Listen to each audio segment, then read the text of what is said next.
Hi everyone, welcome back. இன்னைக்கு நம்ம பார்க்க போகிற ரெசிபி இன்ஸ்டண்ட்டாக ஒரு மேங்கோ பிக்கல் எப்படி ரெடி பண்ணுறதுன்னு தான் பார்க்க போகிறோம். வாங்க எப்படி செய்யுதுன்னு பார்க்கலாம்.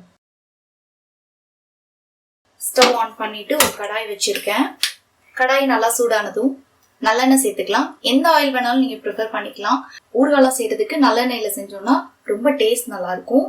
கொஞ்சம் தாராளமாகவே ஆயில் விட்டுக்கலாம். ஒரு 5 டேபிள் ஸ்பூன் எண்ணெய் சேர்த்துருக்கேன். இப்போ இந்த எண்ணெய் நல்லா சூடாயிடுச்சு. கொஞ்சமாக கடுகு சேர்த்துக்கலாம். கடுகு நல்லா வெடிக்கட்டும்.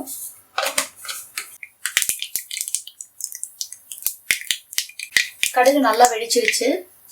இப்போ காஞ்ச மிளகாய் ஒன்று சேர்த்துக்கலாம். பூண்டு பல் உடைச்சி வச்சிருக்கேன். பூண்டு பல் ஒரு 10 பல் சேர்த்துக்கலாம். ஒரு 1/2 டீஸ்பூன் காரம் சேர்த்துருக்கேன். அடுத்ததாக கொஞ்சம் கருவேப்பிலை, 2 டீஸ்பூன் காஞ்ச மிளகாய் தூள். இது கரிஞ்சிடக்கூடாது. லைட்டாக கலர் சேஞ்ச் ஆகிறப்ப கட் பண்ணி வச்சுருக்க மாங்காய் சேர்த்துக்கலாம்.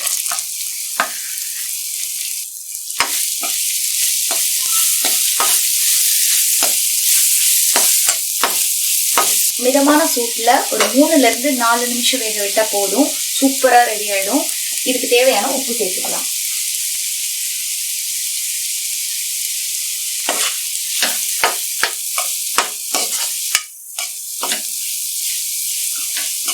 அந்த பெருங்காயத்தோட வாசமும் பூண்டோட வாசமும் சேர்ந்து இந்த மாங்காய்க்கு அவ்வளோ டேஸ்டாக இருக்கும்.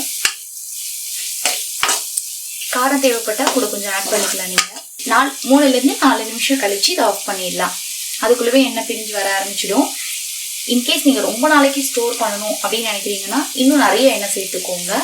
இது ஒரு வாரத்துக்கு கெட்டு போகாமல் இருக்கும். இந்த அளவுக்கு ஆயில் ஊற்றி செஞ்சோன்னா 1 வாரத்துக்கு கெட்டு போகாமல் இருக்கும். உங்களுக்கு இந்த ரெசிபி பிடிச்சிருக்கும்னு நினைக்கிறேன். பிடிச்சிருந்தா கமெண்ட்ல சொல்லுங்க. லைக் பண்ணுங்க, ஷேர் பண்ணுங்க. ஆன்சிபீடியா சேனலுக்கு சப்ஸ்கிரைப் பண்ணுங்க. தேங்க்யூ.